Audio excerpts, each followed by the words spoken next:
Halo, selamat pagi. Perkenalkan, namaku Sandra Dwi Permatasari dengan NIM 240900000157.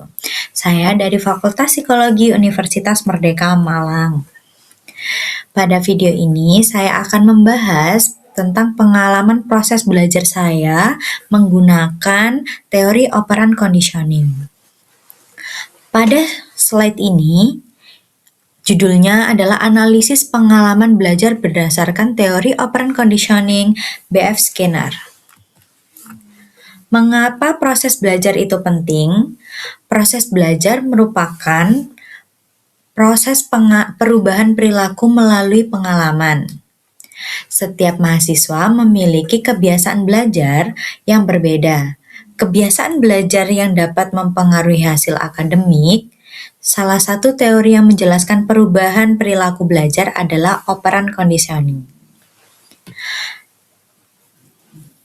B.F. Skinner menyampaikan bahwa pengalaman belajar yang dialami mahasiswa tidak terlepas dari konsekuensi yang diperoleh setelah melakukan suatu perilaku. Ini adalah background dari B.F. Skinner atau Burrhouse Frederick Skinner yang lahir pada 1904, tokoh behaviorisme yang mengembangkan operant conditioning, lalu perilaku dipelajari oleh konsekuensi.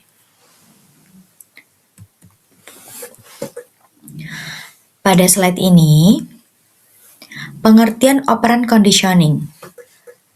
Perilaku seseorang dipengaruhi oleh konsekuensi yang diterima apabila setelah perilaku tersebut dilakukan. Apabila suatu perilaku diikuti oleh konsekuensi yang menyenangkan, maka kemungkinan perilaku tersebut akan diulangi akan semakin besar. Sebaliknya, jika konsekuensi yang diterima tidak menyenangkan atau punishment, maka kemungkinan perilaku tersebut muncul kembali akan berkurang. Jadi konsepnya adalah stimulus, perilaku, konsekuensi, dan perubahan perilaku. Nah, konsekuensinya ini tergantung reinforcement atau perilaku yang konsekuensi yang menyenangkan, atau punishment, konsekuensi yang tidak menyenangkan. Ini terjadinya di perubahan perilaku.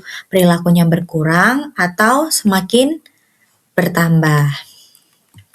Selanjutnya adalah pengertian dari hukum operant conditioning, yaitu law of operant conditioning, yaitu suatu perilaku akan muncul cenderung kembali apabila perilaku tersebut diikuti oleh konsekuensi yang menyenangkan dan atau diberikan penguatan. Lalu law of operant conditioning. Suatu perilaku akan berangsur-angsur berkurang apabila bahkan menghilang apabila perilaku tersebut tidak lagi mendapatkan reinforcement atau penguatan. Jadi, menurut Skinner, perilaku seseorang dipengaruhi oleh konsekuensi yang diterimanya. Jika perilaku yang menyenangkan, maka perilaku tersebut akan cenderung diulang. Prinsip ini disebut law of operant conditioning. Sebaliknya, jika suatu perilaku tidak lagi memperoleh penguatan, maka lama-kelamaan perilaku tersebut akan berkurang atau bahkan menghilang. Prinsip ini dikenal dengan law of operant excitation.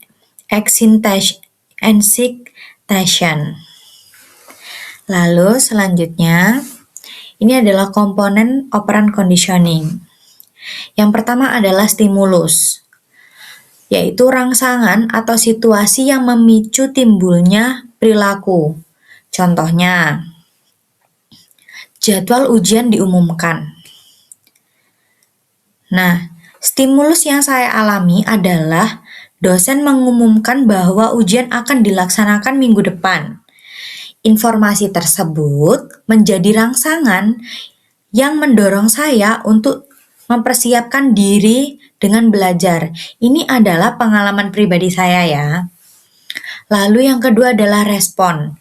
Tindakan yang dilakukan sebagai reaksi terhadap stimulus. Jadi setelah mendapat stimulus, kita melakukan tindakan sebagai respon atau reaksi.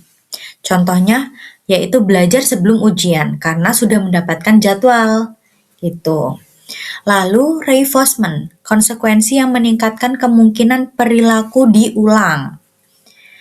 Oke, contohnya niat baik membuat mahasiswa semakin rajin, nilai baik membuat mahasiswa semakin rajin belajar.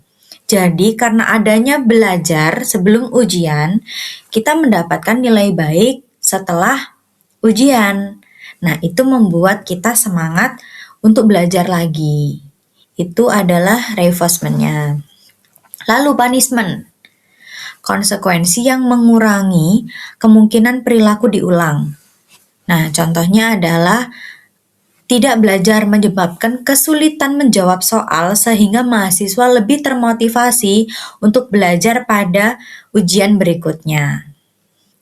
Nah, pada contoh pengalaman pribadi saya adalah saya setelah mendapatkan jadwal ujian minggu depan dari dosen, saya belajar waktu itu.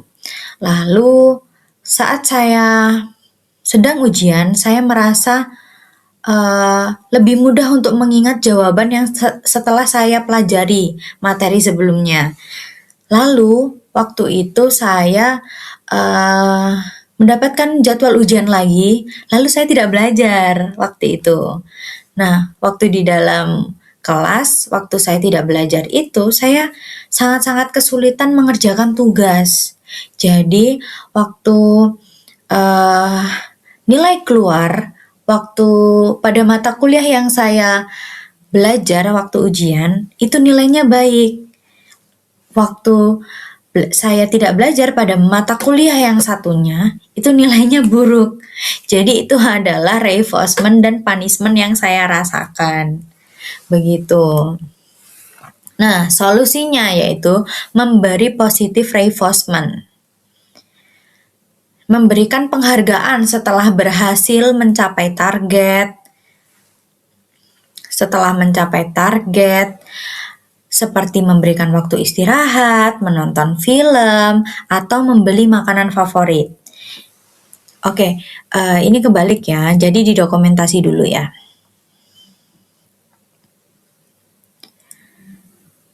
Pada di dokumentasi ini adalah yang pertama, di laptop ini saya belajar latihan soal sebelum ujian, begitu. Lalu pada foto yang kedua ini saya membaca ulang materi buku yang telah dipelajari setelah dijelaskan oleh dosen dan saya belajar juga setelah ujian, begitu. Lalu pada slide yang ketiga ini adalah saya menceklis